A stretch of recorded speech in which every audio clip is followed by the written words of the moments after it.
What up? What up? What up? All right, here we go, folks. Part four, man. Part four.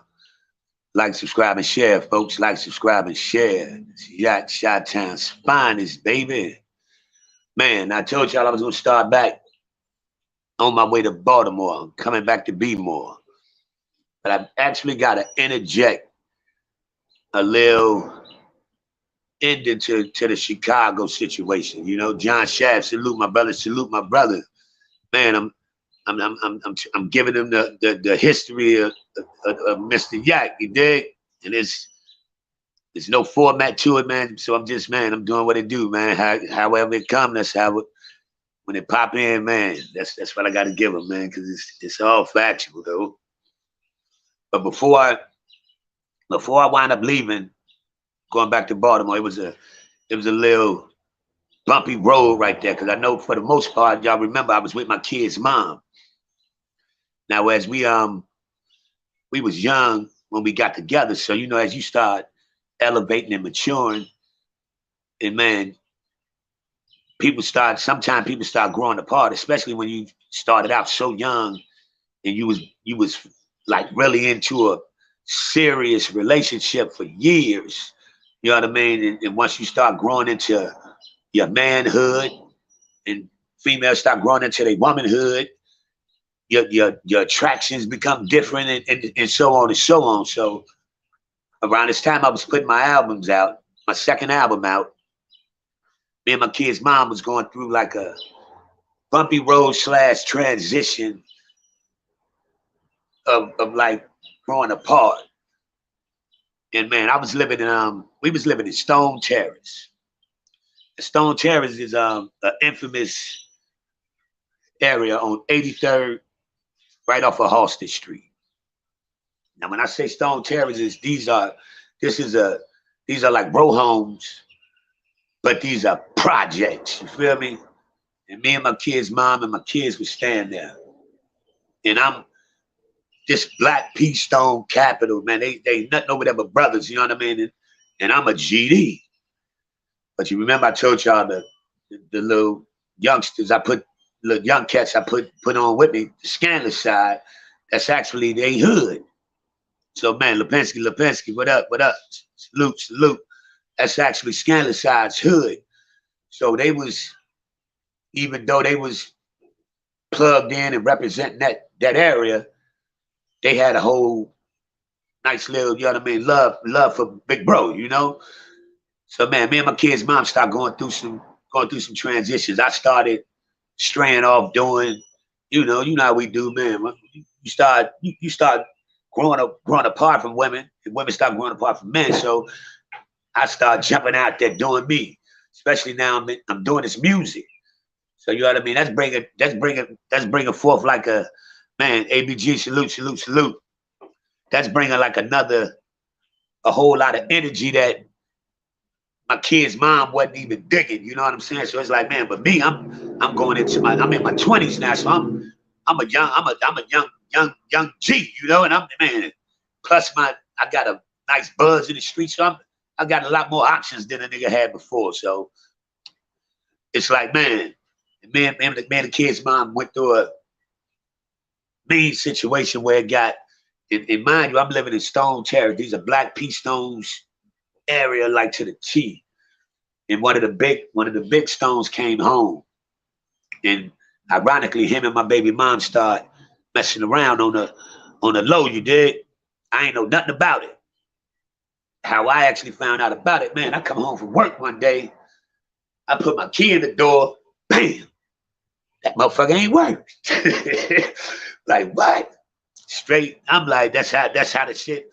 And when I turn around, I got about 10 black stones behind me, like on some, because they already knew I was GD, but they was keeping it kind of, you know what I mean, chill, because they know some of my peoples, I know some of their people, so it was like a respect factor there. But one of the big stones came home, and it's the cat that's fucking around with my baby mom. So, you know, it got kind of, I got up out of there that particular day, but a kid's mom threw my little sister a birthday party. She was just turning 18. And I'm like, man, her and dude messing around, and I ain't really been around her like that. But I'm like, shit, I'm going to my little sister party and go see my babies. I go to the party, my baby mom like, don't be over here starting no shit. Like, I'm gonna start some shit. I'm over here 1 against 200. I ain't about to start nothing, but I ain't about to be, I ain't about to be, carrying no type of weight. Cause man, it is what it is. My kids up in here, so you know what I mean. Whoever got a problem with that, they're gonna have a problem for real. So the night was going smooth, and then somebody had a little verbal altercation or something. It was something where somebody got into it. And out of the blue, I see my baby mom come up out of the back room. Bam! She up the jump. She up the 9. Everybody get the fuck up out of here, blah blah blah.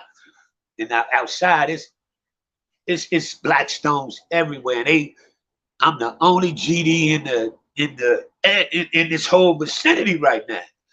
So I'm like, man, this shit, man, I got to call my people to come up there and get me up out of here. And I'm like, man, I know you ain't talking about me.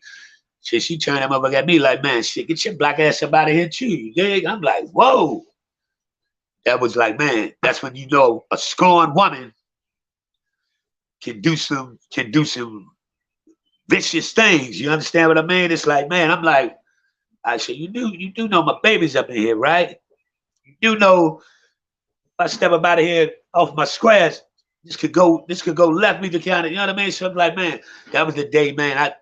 That was the day my baby mama for a whole lot of years died to me. You know what I mean? On some real shit. I got to keep this shit a bang. Because they know, you know what I mean? I ain't taking nothing out. I ain't adding nothing to it. You know what I mean? She put me in a position that night where, man, my life was in jeopardy. You know what I mean? And over you being scorned because a nigga went out and bust something else off. You know what I mean? Come on. I don't think that type of violation warrants. You know what I'm saying? So it was like, man. But my little young cats, my little young riders, Benzarelli, my Lansky, Santucci, man, Albino, Albino, who else was, man? Charles, man, Big Charles, that little crew, the scandalous side. They came and stepped up and they let they Blackstones know that day. Man, y'all ain't fucking with Yak up in here, man. That's big bro. If anything happened to Yak up in here, got to happen to us. We gonna get violated right with him because that's big bro and he done held us down on too many situations / occasions / helping try to transition our career into some better living. So they stood up and rolled down, man. You know what I mean? They rolled with it. They rolled with me even though I was GD. They was Black P Stones like they said. And man, a lot of the brothers had to they stood down, you know. But that was like, man, that was a crazy time, man. And it was like, whoa, it was that was real. That's when like, man, my baby mama history, relationship changed drastically for many years. Cause man, if it wasn't for my kids, I probably would have knocked somebody's wig back, to be honest. You know what I mean? But had to let it be, and you know, you live with your decisions that you make on how you handle shit. So now you gotta, you know what I'm saying, handle it like that. Because man, the history that we had, I don't think warranted even on that type of tip for you to feel like you would give a pass or put a battery in a big dumb suck ass nigga back to try to, you know, jump out there for you over a piece of ass, to be honest. But you know, I had to put this up in there because this was a whole lot. So I'm getting up out of Chicago right now, headed back to BMO because I'm going to visit bro, CD in the stores. But it's a lot going on with my mental. Like, man, I probably need to get up out of Chicago right now before I either wind up Cook County or, you know what I'm saying, somebody's cemetery, or, you know, it could go either way. So that was another reason why Baltimore was looking brighter when I went to visit my bro. So I came on back, got my last check, left a fresh album in the stores, came back to Baltimore, and it didn't look back, and left an album just sitting there in the stores. That was It's My Time album, and I ain't even looked back. Never went and got my money, never went and got my money off consignments. I just left it, you know. So I'm in B-more. You know what I mean? It's like, man, get up here with my bro. And we starting to think back with the music. But my brother living on a block where, like in Chicago, you can't just open market hustle in Chicago. You got to pay tithes. You got to pay dues. Most blocks is already accounted for. Like, you know what I'm saying? You got to go through Nation and Nation getting they cut off the top. When I came to Baltimore, it was free reign, open market. As long as you can handle yours, you can make as much money as you want to make. And that was like, I'm like, whoa. So my brother was on a popping block. When I got here, it was, man, there was a lot of marijuana in the air, you did. But then, like, when I first came to Baltimore in '89, I met a guy named, I'm gonna call him K. And he was like one of them cats that was into the bread, the black, the green. But he was also a rapper, you know what I mean? And him and my guy Tony that I told y'all met my childhood classmate Amy, who married her, they was going to Orange Mills High and they was getting like bullied. So when I came to B-more back then, me and my brother went up there because my brother knew them before I did. And I went up there like straightened out a situation for him. Now in hindsight, I come back in 99, 2000, K is like a big boy. You know what I mean? He moving and shaking, you know what I mean? Crazy like. So man, it goes into a, man, we need to open our own studio. We ain't trying to sign to nobody. We ain't trying to have nobody doing no tracks for us just to give us no tracks. We trying to do everything ourselves. So we jumps on out there, get it how we live, so we can do our own everything. And in the process of that, wind up opening up a detail shop on 40, on Route 40. I was in the process of buying a bar on Lombard and Haven, Pop B's. Anybody check the history. Lombard and Haven Street, Pop B's. I was in the process of buying that. And we got a whole situation going down, you know, but the check-in in was popping. You man, let's start, what it do. So you know what I mean? We moving and shaking, but we ain't never been no stupid cats. So we trying to, your hands might be dirty, but you're trying to clean them up at the same time. So we got the detail shop that's jumping. Man, salute, let's start salute. And we got this situation with the bar. We working our way in, but we trying to get this liquor license. So it's like the lady was kind of like, man, I know what y'all into. So she was kind of scared to let the liquor license all the way go. Everything was a bunch, but we was planted. You know what I mean? That was our spot. And so we do shows up in there. You name it, we did it, and we turned this. It was a little mom and pop's bar when we started. By the time we worked our way all the way in, it was a hood bar popping with DJs, and man, it was jumping. And everybody Fridays, Saturdays, everybody came to Pop B's because it was like, man, who the hell is these Chicago boys that got it jumping off like this? And how I started moving and shaking, man. I met one guy here named G, West Side G. His baby mom lived on Lombard Street. So I saw how the street stuff was going on here. But when the bar closed right here, the corner bar, everybody dispersed. I hollered at G like, man, when y'all leave, man, you know, we on here. My brother live here. Now I'm here. Keep everything going. Mind if I slide on up in here? You know, I ain't throwing no sheetrock or nothing around here. We keep it going. They like, cool. But they didn't know a man K came and dropped like a boom, boatload. You dig? Nobody know me. They knew me as, I was introduced as Chicago. Anybody that met me, they was introduced as I was Chicago. So I would only come out 12:30, 1 o'clock in the morning, black 58 talls, .5s, and killed the game.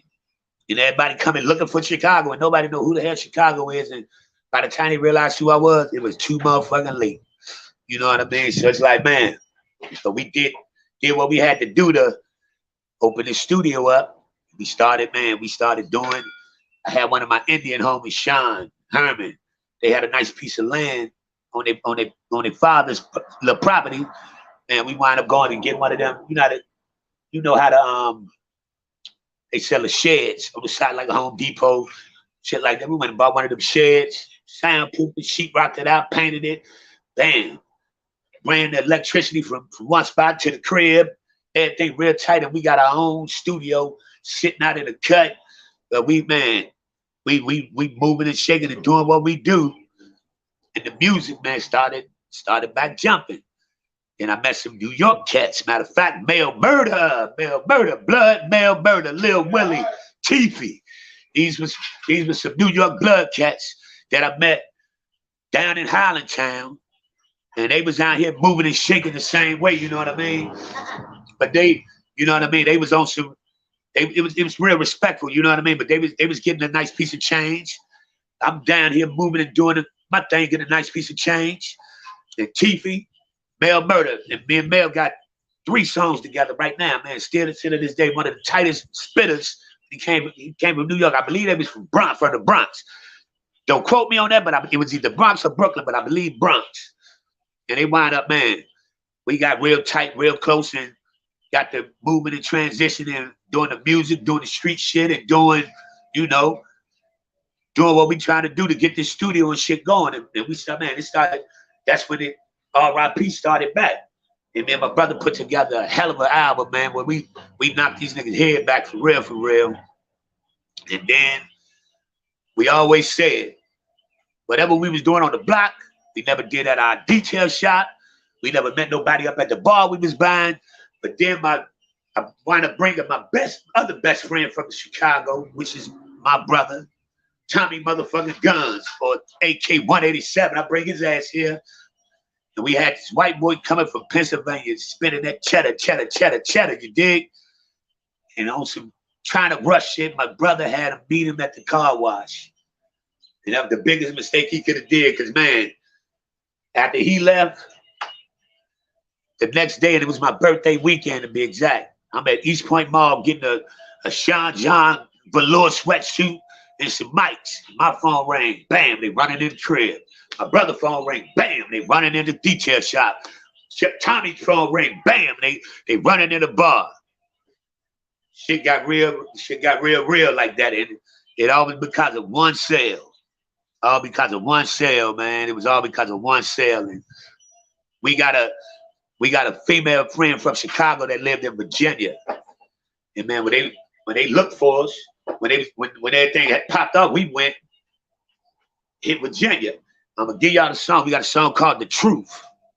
Me and Mac Legend tells that entire story, man. So it's like, man, there was a whole lot, you know what I mean?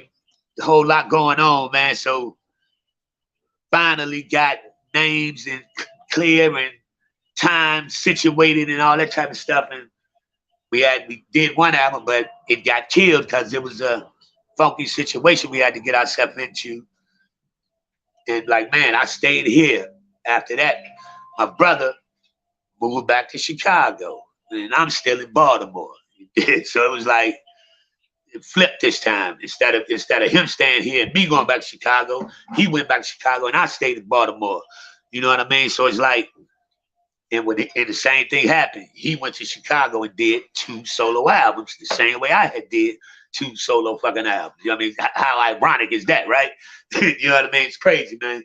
But it was like, man, I'm here, and I wound up, in the meantime, I was on Lombard and Bolden. There used to be 2 police officers, a black Kelly and a white Kelly, both on fat to death. They used to call them Fill 'em Up Friday. Every Friday, because I was real, my accent, they said I was country as hell. Every Friday, they come hit the wall. I hit the wall, they call it Fill 'em Up Friday. They ain't even trying to find that. They just trying to touch a nigga up, you know what I mean? And I, on the crazy side, I was trying to tap the fat bunny, but wind up hooking up with the fat sister and married the hell out of her because she stayed loyal as a police officer and didn't turn my ass in. And I saw she was legit and to the T, and I wound up marrying her. You know what I mean? I wound up literally marrying her. And I was married, we was married 6, 7 years then. Me being me, everything was cool. Nothing was wrong with the marriage. Everything was straight up, stand up. I just couldn't keep quit busting shit. You know what I'm saying? That was the whole situation, you dig? And it was like, man, that turned into, man, a whole lot. But and then my brother coming back. We ready to get back in this music. And I'm gonna end that right there, because when I come back on the next one, y'all gonna hear the R.A.P. Here We Come album. That's the album we got right there. And I'm gonna give y'all a hint. In 1 month, out of 9,500 independent artists, we went up to number 4. 9,500 independent artists in 1 month, we went up to number 4. True facts, facts, facts. And I'm gonna give y'all the rest, man, when I come back at you, man. You dig? Man, appreciate it, everybody. Man, Next Stars Live, you already know what it is, bro. Lipinski, ABG. Man, I appreciate it. John Shab, you know what it is, bro. And man, where L Blue at? L Blue, all of y'all, man. I appreciate all the love y'all be giving. I appreciate all the support. Man, I'm gonna come back. The next one might be the last one, but it's a banger, you dig? I'm gonna give y'all I'm gonna show y'all how it goes, man. And I really appreciate everybody showing the support all the way, man. This is real, man. And I'm about to get it back at you, man. But appreciate y'all taking your time to holler at your boy. Like, subscribe, and share, man. Like, subscribe, and share. Y'all know what I tell them. You ain't got to respect me, but you will not disrespect me, all right? Holler at your boy. I'm out.